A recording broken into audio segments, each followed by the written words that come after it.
کو لبیک یا رسول اللہ کہاں کیسے جاتا ہے؟ ایک بلاک لبیک یا رسول اللہ کہنے کے لیے لبیک یا حسین کہنا پڑتا ہے۔ حسین کے لہجے میں ہے لبیک یا رسول اللہ۔ کیا کہ احتجاج کا طریقہ ہم سے سیکھو کہ نبی کی عزت پہ کیسے نکلا جاتا ہے۔ میں پورے ملک میں اپیل کر رہا ہوں، اگر احترام میں رسالت کا قانون بنے، سب سے پہلے ہم شیعہ کھڑے ہیں۔ حرمت رسول پہ جان بھی قربان ہے، یہ جچتا ہی ہماری زبان سے ہے۔ آپ چپ بیٹھے ہیں، دلیل دوں؟ اسی کہ جس نے سب سے پہلے بستر پہ بیٹے سلائے تھے، یہ جان بھی قربان والا لفظ حضرت عمران نے شروع کیا ہے۔ عزت رسالت کی بات تو ہم سب سے پہلے جائیں گے، ہم سب سے پہلے کھڑے ہوں گے، لیکن یہ کوئی انصاف نہیں ہے۔ آپ گستاخ رسول کو سزا دینا چاہتے ہیں تو آپ کسی کا گھر جلائیں، آپ توہین رسالت کا قانون بنانا چاہتے ہیں، آپ قانون بنائیں نا، آپ سینٹ میں بل پیش کریں، آپ قانون سازی کریں۔ قانون سازی کرنے میں سرکار آپ نے دیر کر دی ہے، پہلے سلیبس بدلیں، پہلے نعتیں بدلیں۔ ابھی تک میں ایک بڑا پڑھا لکھا جملہ کہنے لگا ہوں، ابھی تک لوگوں کو یہ نہیں پتا چلا کہ سیرت نبی کانفرنس میں سورت نبی کی بات نہیں کرتے۔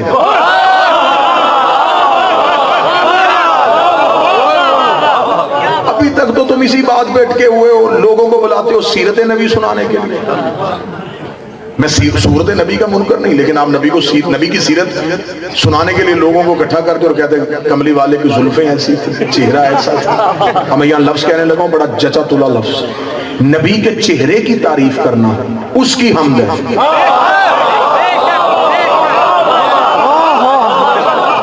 بھئی نبی کے چہرے کی تعریف کرنے میں نبی کی نعت کہاں ہے؟ یہ تو اللہ کی تعریف ہے جو خالق حسن ہے کہ اس نے اس کا چہرہ ایسا بنایا، اس کی زلفیں ایسی بنائی، یہ تو اللہ کی حمد ہے۔ نعت کہاں ہے؟ نعت سورت نبی میں نہیں، نعت ہے سیرت نبی۔ سیرت کیا تھی؟ اللہ نے اسے کمال دیے تھے، اس کمال کو عین اس کے مقام پہ رکھے، یہ سیرت ہے۔ اللہ نے حسن دیا، اس نے استعمال ہی اسے منوانے کے لیے کیا۔ بے شک چلے بات مشکلوں میں بات آسان کر دیتا ہوں، ہمیں علی نے بتایا ہے کہ احترام رسالت کیا ہے۔ کوفے کا ممبر تھا، ممبر کے آخری زینے پہ امیر المومنین تھے، یہودی آ گیا، اس نے کہا علی پوچھنے کے لیے آئے، میں مسلمان نہیں ہوں لیکن ایک سوال میرے ذہن میں اٹکا ہوا ہے۔ علی فرمایا وہ سوال کیا؟ اس نے کہا پوچھنا ضرور یہ چاہتا ہوں آپ سے جو بھی سوال کرے فوراً جواب دیتے ہیں، پڑھا کہاں سے ہے؟ میں وہ پوچھنے آؤں یہ علم کہاں سے سیکھا ہے؟ جو بھی بات کرتے ہیں وہی کھول کے بتا دیتے ہیں، جو بھی سوال کرتے ہیں اسی کا جواب بتا دیتے ہیں، آخر یہ علم کہاں سے سیکھتے ہیں؟ مجھے بتائیں وہ آپ کو پڑھانے والا کون ہے جس نے آپ کو پڑھایا ہے؟ علی کہہ سکتے تھے کہ میں امام ہوں، میری امامت میں ہے، علم میری امامت میں ہے، میری جبلت میں ہے، میری گھٹی میں ہے، لیکن علی کو پتا تھا میں اسے امامت کیسے منواؤں۔ ابھی تو اس نے لا الہ الا اللہ ہی نہیں پڑھا، ابھی تو اس نے محمد رسول اللہ ہی نہیں پڑھا، تو جس نے محمد رسول اللہ نہیں پڑھا اسے علی ولی اللہ کی کیسے سمجھ آئے گی؟ علی نے اس کو اس کی سوچ کے بالکل مطابق جواب دیا۔ آج بھی جواب نہج البلاغہ میں ہے۔ علی فرمایا کیا پوچھنا چاہتا ہے؟ اس کا پوچھنا چاہتا ہے کہ علم کہاں سے سیکھا؟ علی فرمایا حاضر سے فضل علم ہے، حاضر لعاب رسول اللہ، یہ تو میرے سینے میں علم ہے، یہ رسول کے لعاب دوسرے کا اثر ہے، یہ رسول کے لعاب دوسرے کا اثر ہے۔ اس یہودی نے فوراً علی کے قدموں پہ ہاتھ رکھے، ہاتھ رکھا مجھے ابھی کلمہ پڑھوا دیجئے۔ علی فرمایا اتنی جلدی کلمہ کیوں پڑھ رہا ہے؟ اس کا جس کا شاگرد ایسا ہے وہ استاد کیسا ہوگا، جس کا غلام ایسا ہے وہ نبی کیسا ہوگا؟ اب مجھے کلمہ پڑھا دے، میں نے تیرا نبی دیکھا نہیں، تیرے علم سے پتا چل گیا کہ اس کا علم کیسا ہے۔ لا الہ الا اللہ محمد رسول اللہ۔ علی کے ولی نے پڑھ کے دربار علی سے باہر نکلا، یا ایک بندہ اٹھ کے کھڑا ہو گیا، اس کا علی میں اعتراض کرتا ہوں، آج پتا چلا ہے یہ علم آپ کا نہیں، یہ تو ہمارے نبی کا کمال ہے، تو تیرا کمال کہاں ہے؟ علی کی ایک چاہل نہ پر ابھی لعاب اللہ ہے،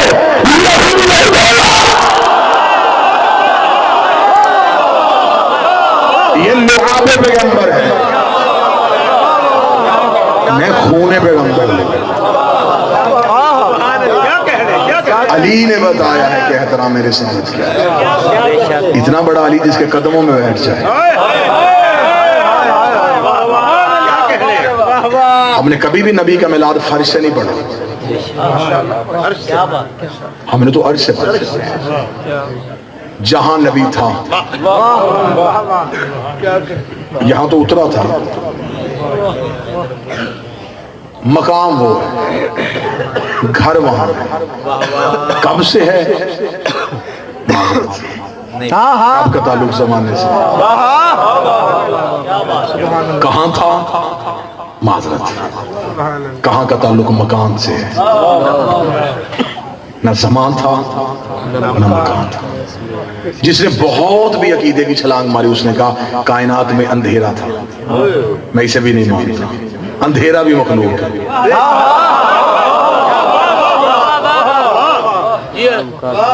کیا کہنے، کوئی مخلوق تھی نہیں، روشنی تھی روشنی بھی مخلوق ہے، سناٹا تھا نہیں مخلوق ہے، خاموشی تھی غلط مخلوق ہے، کیا کہوں کیا تھا۔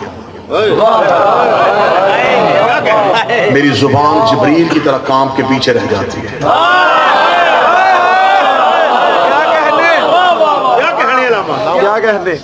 کیا کہوں کیا تھا، ایک بنانے والا تھا، ایک بننے والا، ایک عزت دینے والا تھا، ایک عزت پانے والا تھا۔ وہ اپنی کبریائی کی تنہائی میں رہتا تھا،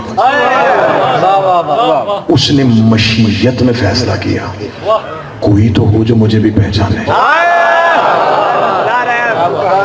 اب جسم آپ کے یہاں رہیں، روحیں کہیں اور جائیں، کوئی تو ہو جو مجھے بھی پہچانے۔ کسی کو کیسے پتا چلے کہ میں اللہ ہوں؟ اب وہ یہ کہاں سے خلق کرتا، علیحدہ سے کہاں سے خلق کرتا، کوئی چیز تھی نہیں۔ آدم مٹی سے بنا ہے نا، تو اس کا مطلب مٹی آدم سے پہلے تھی۔ آدم مٹی سے پہلے نہیں، مٹی آدم سے پہلے۔ اب اس نے کہا کیسے کہوں کہ کس سے کروں، اسے پھر اپنے ہی نور سے،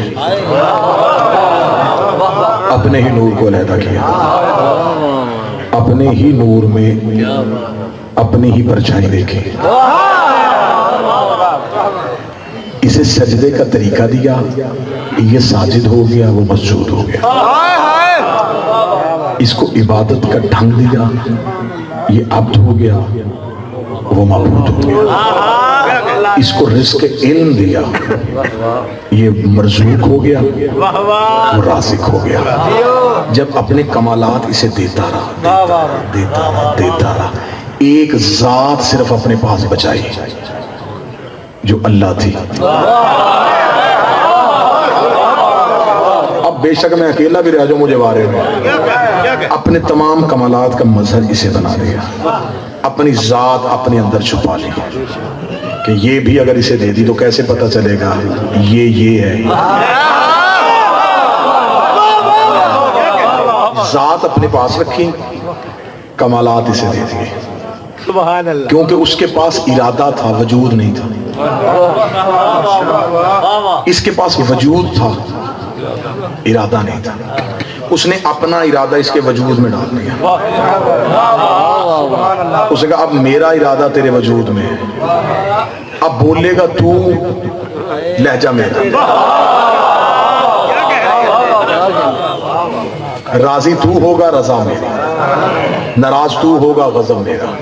جب اس نے اپنے کمالات اسے دے دیے تو اس نے کہا کہ اب تجھے تو میں نے کمالات دے دیے، ابھی کمالات بھی کوئی دیکھے۔ اس نے کہا چل ٹھیک ہے، اب میں کچھ خلق کرتا ہوں تیرے لیے، تجھے بنایا اپنے لیے، کائنات بناتا ہوں تیرے لیے۔ تمہیں چلنا ہے نا، زمین پہ جاتا ہوں، تجھ میں سایہ رکھے، ایک عرش سجاتا ہوں، تجھے نور لے، ایک سورج بناتا ہوں، تیرے پاؤں کے تلوے چاٹے، ایک چاند بناتا ہوں، تیرے دروازے پہ کمی بن کے آئے، ایک تارا بناتا ہوں۔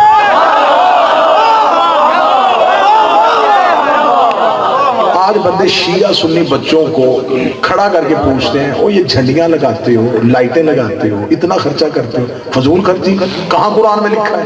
ہاں میں تجھے قرآن میں دکھاؤں میلاد نبی کا. نبی کا سب سے پہلا میلاد منایا ہی اللہ نے. زمین کا قلین بچھایا نبی کے لیے، آسمان کا سائبہ لگایا نبی کے لیے، سورج کی لائٹ رکھی نبی کے لیے، چاند کی روشنی رکھی نبی کے لیے، ستاروں کی چمک رکھی نبی کے لیے، ہواؤں کو ترنم بخشا نبی کے لیے، دریا میں روانی رکھی نبی کے لیے. فرمایا میرا محمد تو میرے لیے ہے، سب تیرے لیے ہے، تو میرے لیے ہے، سب تیرے لیے ہے. ابھی آج یہاں کوئی شاہی شوق میں آئے گا وہ وہاں سے کھڑا ہو کے پوچھے گا سامنے یہ لائٹیں کیوں ہیں، یہ سائبہ کیوں ہے، یہ قلین کیوں ہے، یہ اتنے لوگ کیوں کرتے ہیں؟ وہاں باہر سے کوئی بتا دے گا آگے میلاد ہو رہا ہے، اسے پتہ چل جائے گا لائٹیں میلاد کی وجہ سے، قلین میلاد کی وجہ سے. وہ کل یہاں ہے، اندھیرا سائبہ نہیں ہے، قلین اٹھا لیے گئے ہیں، نجمہ چلا گیا ہے، ممبر رکھ دیا گیا ہے. وہ پوچھے گا وہ کل والی رونق کہاں گئی؟ وہ کہیں گے رونق تھی میلاد کی، میلاد چلا گیا، رونق چلی گئی. تو نے کہا زمین بچھائی ہے نبی کے لیے، آسمان رکھا ہے نبی کے لیے. اگر نبی دنیا سے چلا گیا، زمین لپیٹ دے، آسمان گرا دے، سورج بجھا دے، چاند کو واپس لے جا، تو میں جاہل نہ بن، محمد تھا نہیں، محمد ہے.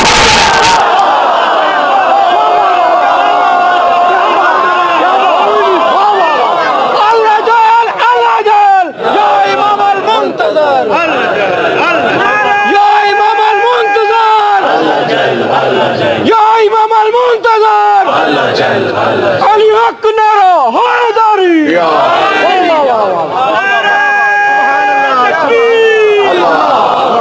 نعرہ رسالت. علی حق نعرہ حیدری. محمد تھے نہیں، محمد ہے. آج بھی کوئی محمد ہے. ان میں تھے والا تو کوئی چکر ہے ہی نہیں. ایک شخص نے معصوم سے پوچھا تھا مولا جس دور میں آپ نہیں ہوں گے اس دور کے شیعہ رہنمائی کس سے لیں گے؟ مولا نے فرمایا جاہل کیوں بنتا ہے، وہ دور کون سا ہوتا ہے جب ہم نہیں ہوتے. ہم ہر دور میں ہوتے ہیں. تم چشمے تک پہنچنے کی کوشش کرنا، تم چشمے تک پہنچنا نا، ہم ہر دور میں ہوتے ہیں. پھر کیونکہ یہ دن منسوب ہو گئے، یہ رات جو ہے، یہ شب جو لگ گئی ہے، یہ ربط ہو گیا ہے مربی رسالت کے ساتھ.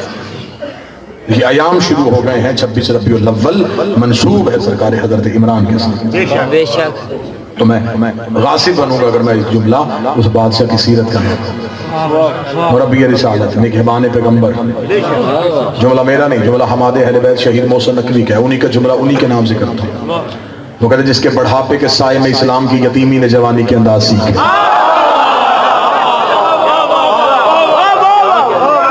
جس کی انگلی پکڑ کے رسالت نے چلنا سیکھا، جو ایک ہی وقت میں دو حجتوں کو پالتے تھے، جس کی ایک انگلی میں رسالت اور دوسری میں امامت، جو دو قرآن اکٹھے اٹھاتے تھے، وہ مربی کے رسالت، جس کے بارے میں آج مسلمانوں کو شکوہ ہے، آخری وقت تک کلمہ نہیں پڑھ سکے تھے. میں نے زندگی میں کبھی شیعہ قوم کے سامنے ایمان ابو طالب نہیں پڑھا. ایمان ابو طالب وہ پڑھتا ہے جس کی شجرہ مشکوک ہوتا ہے. میں فضائل ابو طالب ہی پڑھتا ہوں اور فضائل ابو طالب کا ہی قائل ہوں. سارے زمانے کو تم نے سلیبس میں لٹریچر میں بچوں کو یہ بتا دیا مردوں میں سب سے پہلے کلمہ انہوں نے پڑھا، اسلام میں سب سے زیادہ قربانیاں انہوں نے دی. تم نے یہ کیوں نہیں بتایا کہ اسلام کی پہلی دعوت کس کے گھر ہوئی؟ اسلام کی پہلی دعوت کس کے صحن میں ہوئی؟ حضرت ابو طالب کے گھر میں. میرا دوسرا سوال ہے حضرت ابو طالب کا گھر کہاں تھا؟ مکہ میں. اللہ کا اپنا گھر کہاں تھا؟ مکہ میں. تو جب اللہ کا اپنا گھر تھا تو بات ابو طالب کے گھر کیوں ہوئی؟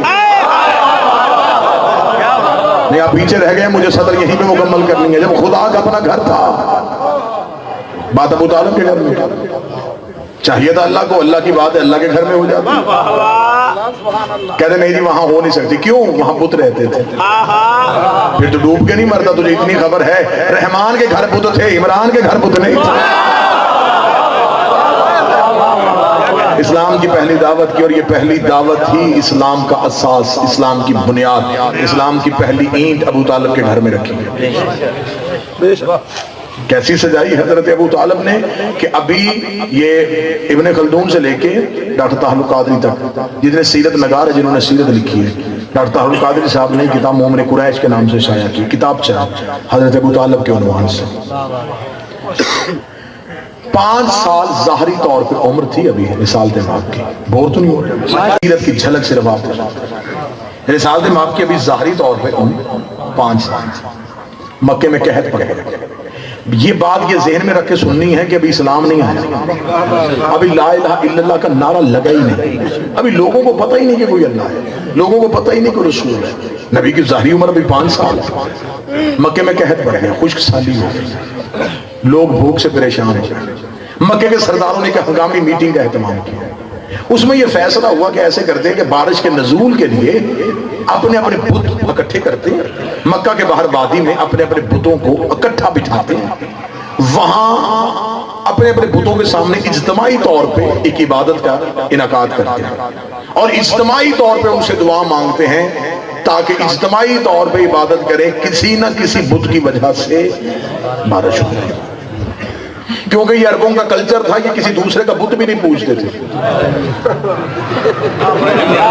ہاں، ان میں بہت زیادہ بغض ہوتا تھا، یہ دوسرے کا خدا بھی نہیں پوجتے تھے۔ امیر قبیلے امیر خدا،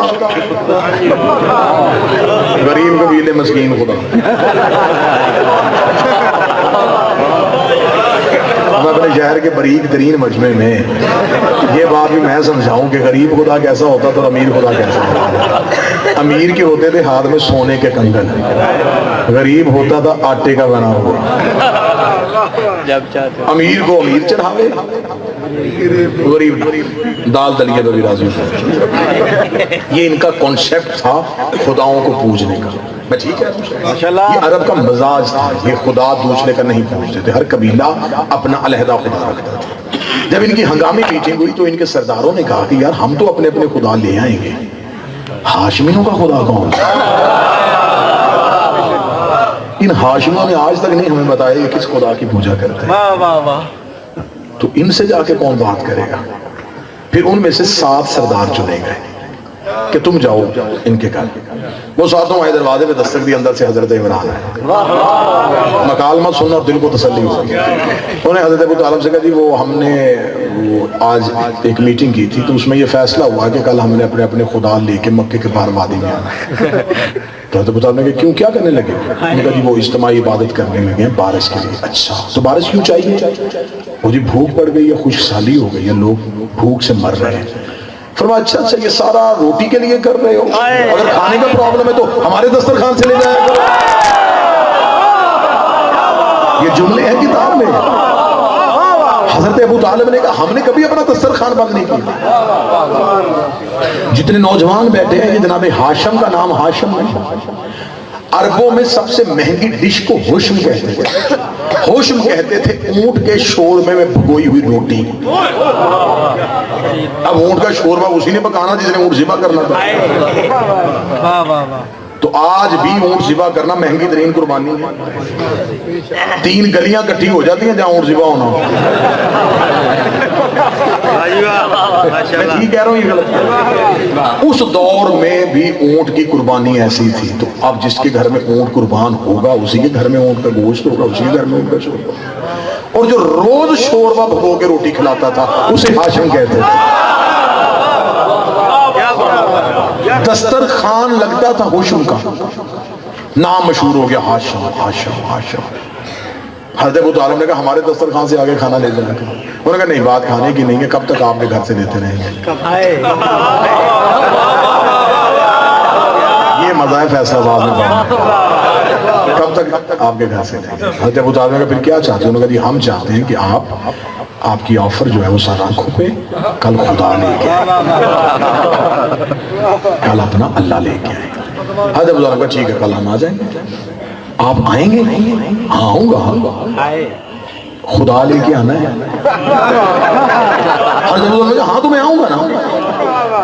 واللہ با میں ممبر پہ ہوں، ممبر کا تقدس قسم، رات مکہ میں ہلچل مچی رہی، لوگ پریشان کہ آج پہلی بار انکشاف ہوا کہ ان کا بھی خدا ہے، یعنی ابھی تو رسول نے رسالت کا اعلان ہی نہیں کیا نا۔ تو یہ کیسے ہے؟ یہ انہوں نے کوئی گھر میں بت رکھا ہوا؟